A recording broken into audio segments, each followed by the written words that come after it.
एक समय की बात है। रामपुरा गांव में एक रामू नाम का किसान रहा करता था। रामू बहुत ही सीधा और ईमानदार था।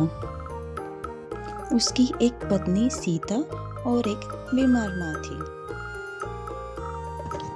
रामू के पास एक छोटी सी जमीन थी जिस पर वो खेती किया करता था, लेकिन पिछले कुछ वर्षों से उसकी खेती अच्छी नहीं हो रही थी।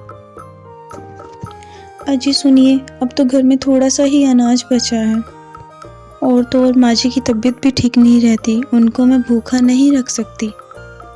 जी आपने कुछ सोचा है आगे क्या करना है? खैर आपने कुछ ना कुछ सोच ही रखा होगा, मैं जानती हूँ आपको। यह सुन रामू हाँ में सर हिलाता है और उठकर चला जाता है।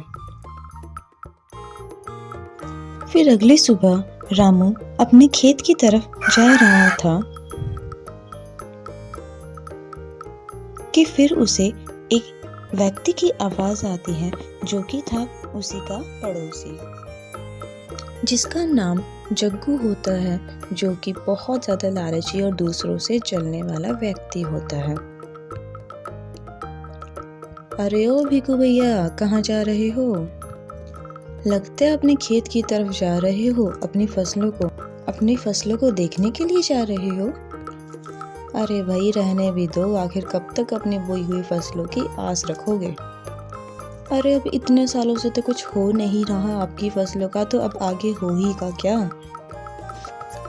अरे जग्गू भैया, मैं तो पूरी मेहनत करता हूँ और आगे भी करता रहूँगा। मुझे पूरा यकीन है आज नहीं तो कल मेरी मेहनत जरूर रंग लाएगी। आखिर बेवकूफ को कोई कितना समझाए। अरे ठीक है भाई, मैं भी देखूंगा वो दिन कितना जल्दी आएगा। रामू उसकी बात सुनकर उदास हो जाता है और चला जाता है वापस अपने खेत पर। वहाँ फावड़े से फटाफट अपनी मिट्टी ठीक कर और वहाँ मिट्टी ठीक करने के बाद नए बीज बो देता है और भगवान से प्रार्थना करता है, बस भगवान करे इस बार मेरी फसल अच्छी हो जाए। उसके बाद रामू अपने आता है। तभी उसकी बूढ़ी माँ उससे कहती है, अरे बेटा आ गया तू, आज तो बड़ी देर कर दी तूने घर आने में। हाँ माँ, आज मैंने नई फसल के बीज बोए हैं इसलिए घर आने में थोड़ी देर हो गई। तुम बताओ तुम्हारे पैरों का दर्द कैसा है अब?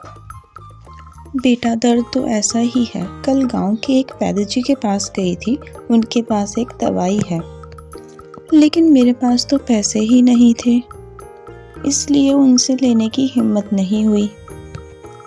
अरे माँ तुम चिंता मत करो, मैं कल वैद्य जी से तुम्हारे लिए वो औषधि ले आऊंगा।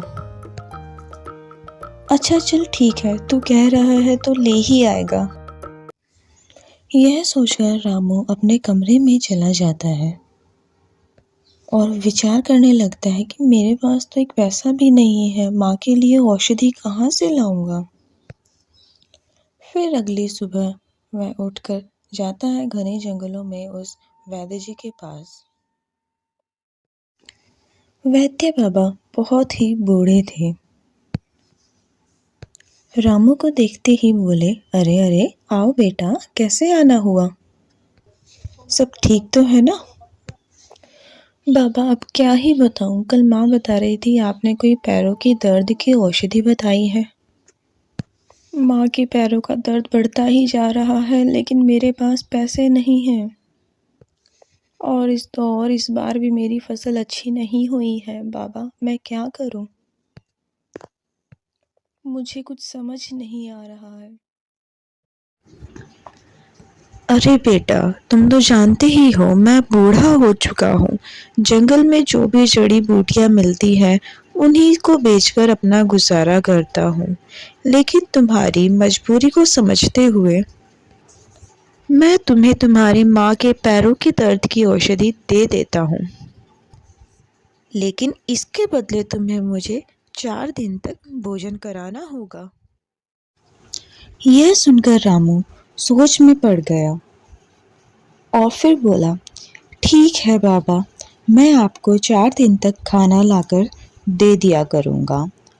फिर उसके बाद वैद्य बाबा ने उसे एक कांच की शीशी दी, जिसे लेकर रामू अपने घर को चल दिया।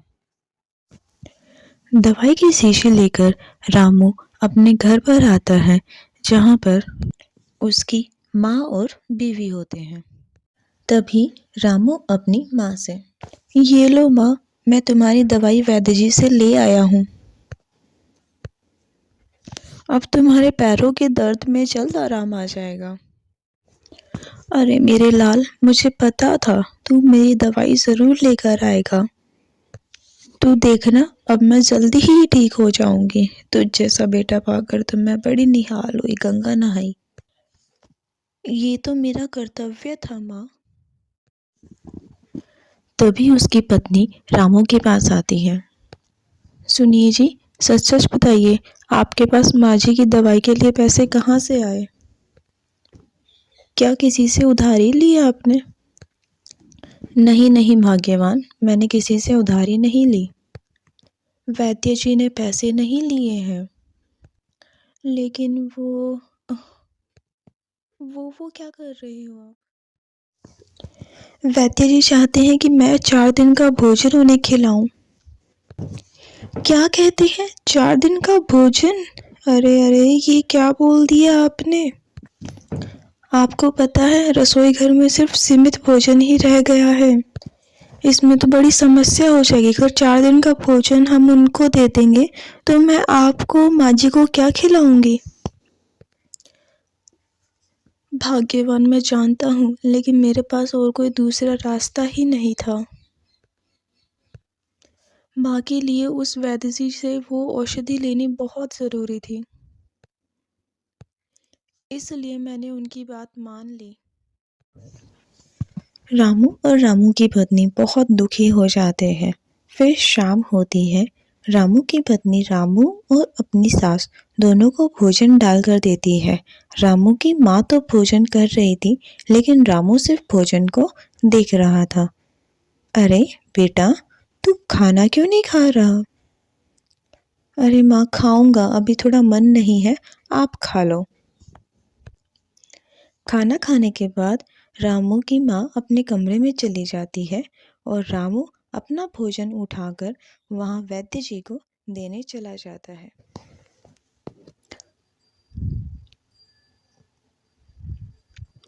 बाबा, मैं आपके लिए भोजन लेकर आया हूँ और खा लीजिए।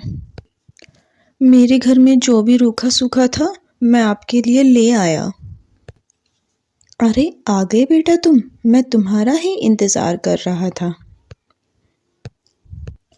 बहुत ज़ोरों की भूख लगी है बेटा। इसके बाद वैद्य अपना भोजन खा लेते हैं। इसी तरह 2 दिन तक चला।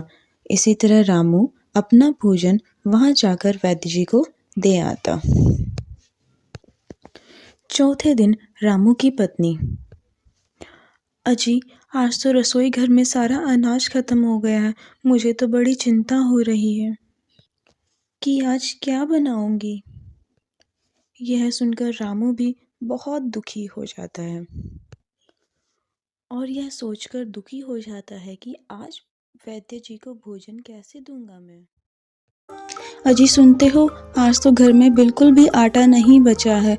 मुझे तो समझ में ही नहीं आ रहा कि आखिर मैं बनाऊं तो बनाऊं क्या। और तो और, आप वैद्य बाबा को क्या दोगे आज? रामू सोचने लगता है और दुखी हो जाता है कि आज वैद्य जी को भोजन कैसे कराऊंगा। सोचते सोचते वह चला जाता है अपने खेतों की तरफ।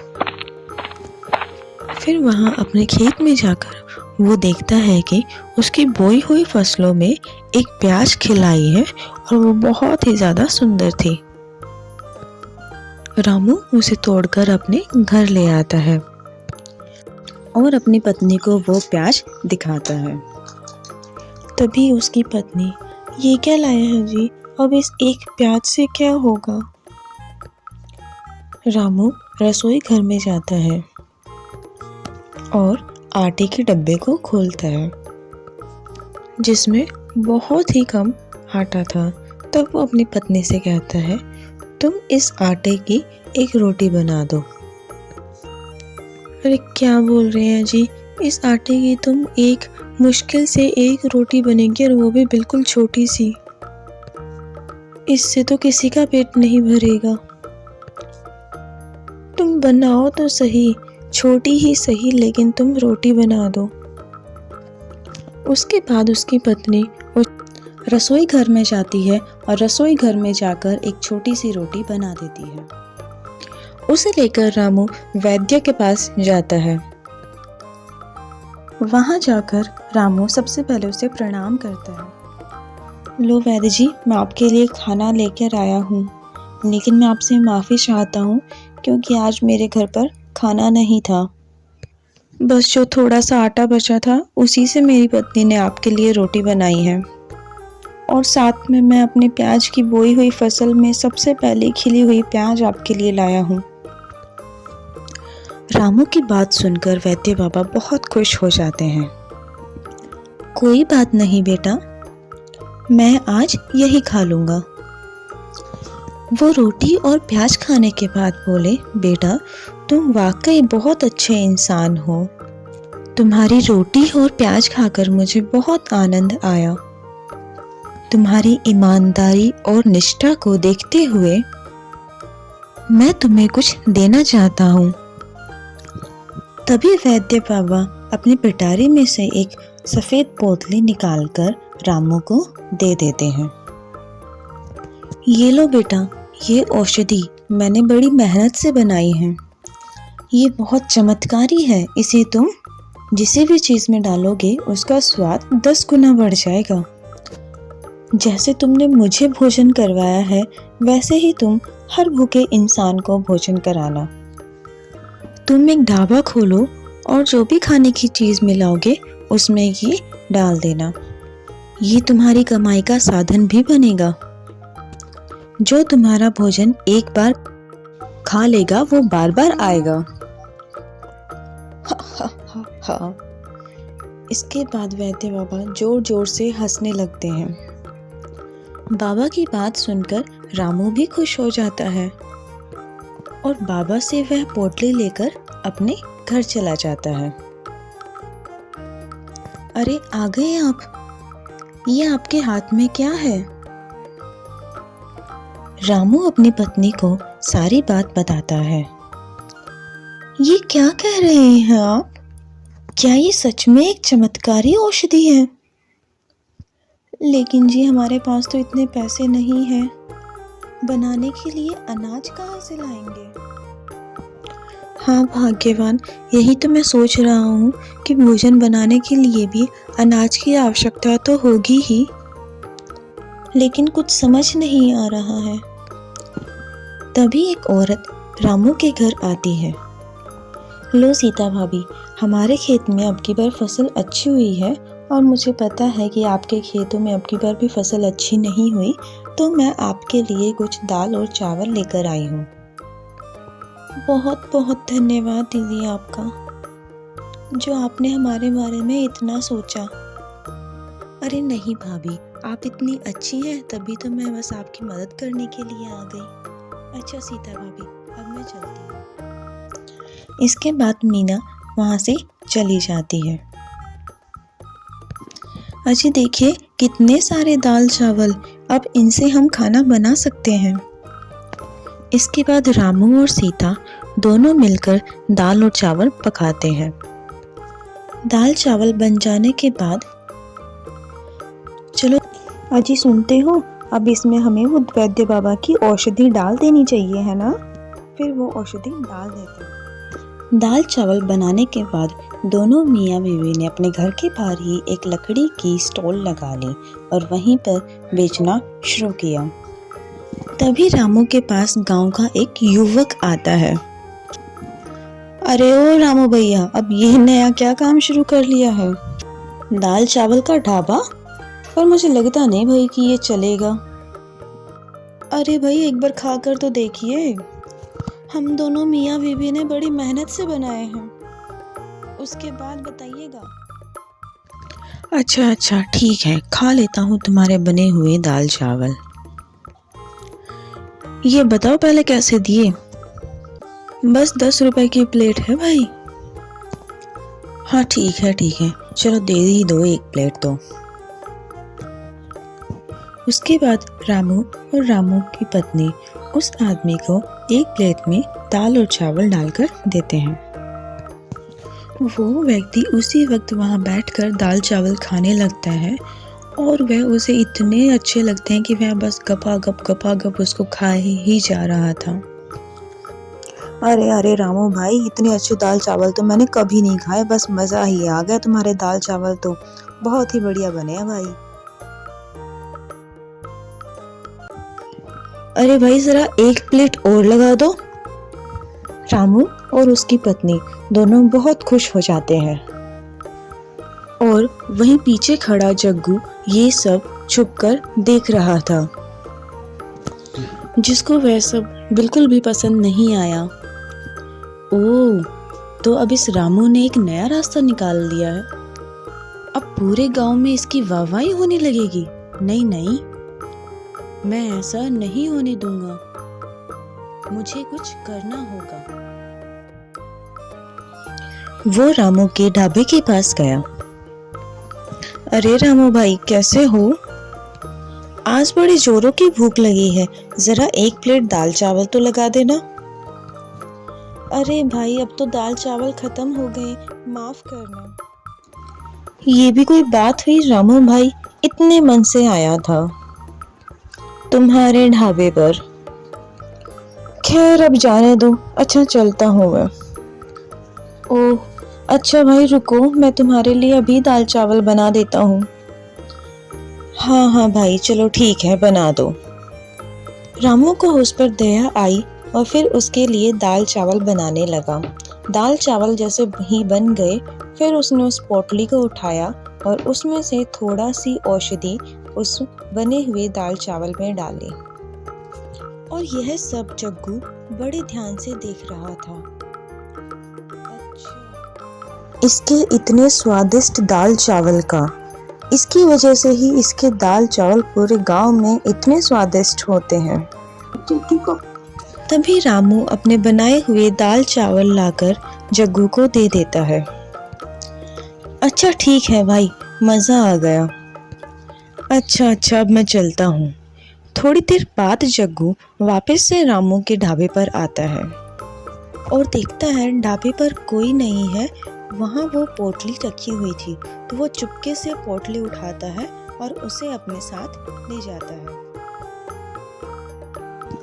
और पोटली लेकर अपने घर आ जाता है और सोचता है कि अब मैं अपना ढाबा खोलूंगा, देखता हूँ कि रामू के दाल चावल कैसे बिकते हैं। उधर रामू को अपनी जादुई पोटली नहीं मिलती, वो परेशान हो जाता है। तो वो और उसकी पत्नी दोनों बहुत दुखी हो जाते हैं। आखिर अब हम क्या करेंगे? वो पोटली कौन लेके जा सकता है? मुझे तो कुछ समझ में नहीं आ रहा भाग्यवान, लगता है वैद्य बाबा के पास ही जाना पड़ेगा। उसके बाद रामू बाबा के पास जाता है। बाबा, जो पोटली आपने मुझे दी थी वो किसी ने चोरी कर ली, अब क्या होगा बाबा? अब कैसे लोगों को मेरे हाथ के बने दाल चावल पसंद आएंगे? बेटा तुम चिंता मत करो, जिसने वो औषधि चुराई होगी उस पर उस औषधि का उल्टा असर होगा। लेकिन बेटा तुम उदास क्यों होते हो? तुम जो बहुत मेहनत और लगन से दाल चावल बनाते हो, तभी सभी गांव वाले तुम्हारे बनाए दाल चावल इतना पसंद करते थे। हाँ, मेरी दी हुई औषधि स्वाद को थोड़ा बढ़ा जरूर देती थी, लेकिन तुम्हारी सच्ची निष्ठा और लगन के आगे उसका इतना महत्व भी नहीं। तुम जाओ और वापस अपने ढाबे पर उसी प्रेम और निष्ठा से दाल चावल बनाओ। तुम देखना गांव वालों को तुम्हारे बने हुए दाल चावल बहुत पसंद आएंगे।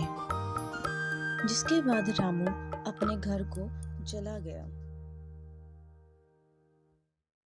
उसके बाद रामू और उसकी पत्नी दोनों ने मिलकर अपना ढाबा दोबारा शुरू किया।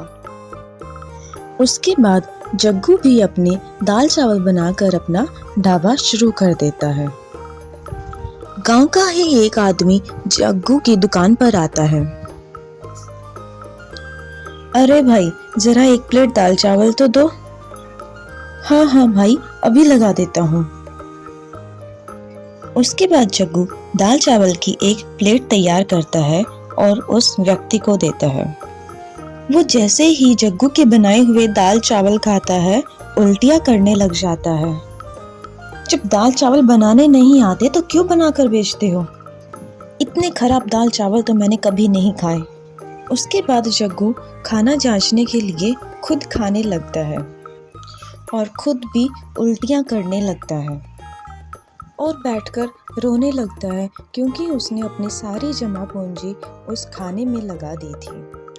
रामू की पत्नी और रामू दोनों फिर से अपना ढाबा चलाते। और तो और गांव वालों को उनका खाना पहले से भी बहुत अच्छा लगने लगा। इसी तरह दोनों मियाँ बीवी अपना ढाबा चलाने लगे।